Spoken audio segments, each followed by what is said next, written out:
یہ مضمون پیچھے سے چلا آ رہا ہے. یہ سورہ شعراء اختتام کے پر پہنچ رہی ہے. سورہ شعراء میں جو بنیادی مسئلے زیر بحث آئے تھے، ایک تو خدا کا ہونا تھا. خدا کا ہونا متنازع فی تھا ہی نہیں کفار مکہ کے نزدیک. مکی صورت ہے. کیوں؟ جو 360 کے قائل تھے وہ ایک کے منکر تھے. قرآن کا پوچھو کہ من خلق السماوات والارض، اس اگر پوچھو کہ کس نے زمین و آسمان بنائے، سیقولن اللہ، یہ کہیں گے، ضرور کہیں گے اللہ ان کا بنانے والا ہے. یعنی خدا کا ہونا متنازع فی نہیں تھا، خدا کا ایک ہونا متنازع فی تھا. اس پر پروردگار عالم نے 2 طرح کی آیات پیش کی ہیں. ایک آیات کونیہ، یعنی کائنات میں جو انقلاب کا ڈگر ہے، ایک ہی رفتار سے اگر دن اور رات میں ادلے بدلے ہوتے ہیں اور کبھی ان میں جھگڑا نہیں ہوا، معلوم ہوتا ہے 2 کا سسٹم نہیں اکیلے کا ہے. اگر 2 کا ہوتا تو ہزاروں نہیں لاکھوں برس گزر چکے ہیں، کبھی تو جھگڑا ہوا ہوتا. کبھی بھی جھگڑا نہیں ہوا. اپنے وقت پر بہاریں آتی ہیں اور بہاریں جوبنوں پر آ کے ایک باد خزاں کے جھونکے کا انتظار کرتی ہیں. جو ہی وہ جھونکا چلتا ہے تو پھول کی پتیاں ترازے دامن خاک ہو جاتی ہیں. ان آیات کونیہ کو اللہ تبارک و تعالیٰ نے اپنے ایک ہونے پر بطور ثبوت کے پیش کیا. آسمانی کتابوں کو پیش کیا. یہ اس کا چیپٹر سورہ شعراء کا چلا، کیونکہ مکہ شریف کے آغاز میں جو دور تھا نا، اس کے خد و خال اس میں ملتے ہیں. جیسے انذر عشیرتک الاقربین، یہ آیت بالاتفاق 3 سال نبوت میں نازل ہوئی ہے. اس کا مطلب نبی پاک علیہ السلام کے دور نبوت کا آغاز ہے جب یہ صورت نازل ہوئی. تو وہاں کی جو مین پرابلم تھی، خدا کا ایک ہونا تھا، ایک پیش کیا.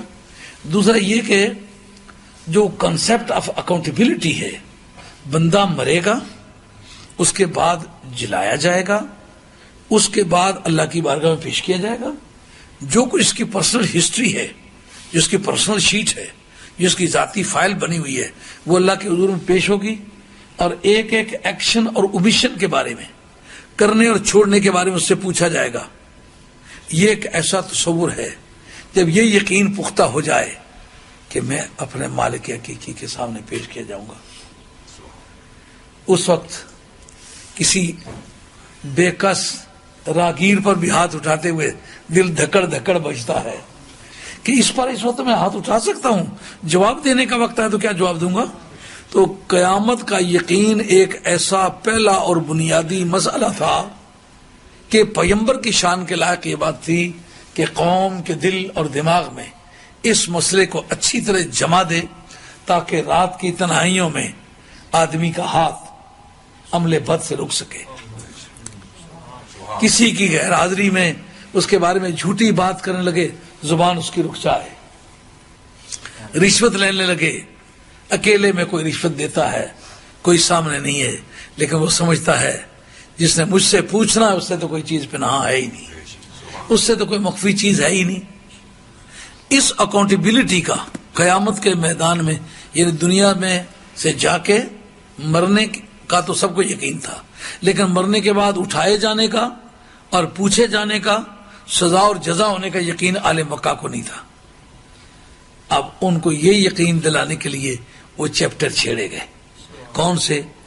حضرت ابراہیم علیہ السلام کا قصہ، نوح علیہ السلام کا قصہ، ہود علیہ السلام کا قصہ، لوط علیہ السلام کا قصہ، صالح علیہ السلام کا قصہ، موسیٰ علیہ السلام کا قصہ. یہ اس صورت کے بنیادی جو لیکچر تھے، خطبے تھے، وہ یہ تھے.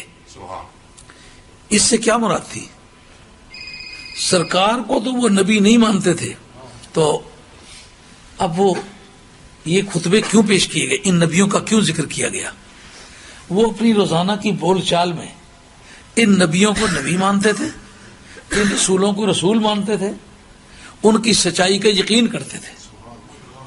اب کفار مکہ کا سرکار کے خلاف جو بیان تھا وہ یہ تھا، تو ہمارے جیسا آدمی ہے، رسول کیسے ہو سکتا ہے، نبی کیسے ہو سکتا ہے. ان نبیوں کے اور رسولوں کے قصے انہیں سنائے جن کو وہ رسول مان چکے تھے. یہ ایک آرگیومنٹیٹو وے ہے، ایک فن مناظرہ، جدلیات کا یہ چیپٹر ہے. یعنی کوئی بات آپ نے جو مانی ہوئی ہے اگر میرے پرپز کو وہ سرو کرتی ہے، میرے مقصد کو وہ سپورٹ کرتی ہے، تو بے شک میں اسے مانوں یا نہ مانوں آپ کے خلاف پیش کر سکتا ہوں۔ یہ کہ آپ نے تو مانی ہوئی ہے نا۔ اب سرکار دو عالم علیہ السلام نے ان نبیوں اور ان رسولوں کے قصے چھیڑے جن کو انہوں نے اپنے طور پر نبی اور رسول مانا ہوا تھا۔ کہا کہ جس طرح تم مجھے کہتے ہو ہمارے جیسا تو بشر ہے، اسی طرح ان نبیوں اور رسولوں کو جن کو تم نے رسول مانا ہوا ہے ان کو تمہاری طرح کی بولی بولنے والے کفار نے یہ کہا تھا کہ تو ہمارے جیسا ہی بشر ہے۔ اگر تم آج یہ مانتے ہو وہ جو جن کا ذکر میں نے کیا ہے وہ پیغمبر تھے اور ان کے منکر کافر تھے، تو اب تم دیکھ لو وہ پیغمبروں والی بولی کون بولتا ہے؟ وہ میں بولتا ہوں۔ کافروں والی بولی کون بولتا ہے؟ وہ تم بولتے ہو۔ اب نتیجہ کیا ہے؟ میرا انجام وہ ہوگا جو پہلے پیغمبروں کا ہوا ہے، تمہارا انجام وہ ہوگا جو پہلے کافروں کا ہوا ہے۔ یہ بنیادی طور پر بحث چلی آ رہی ہے۔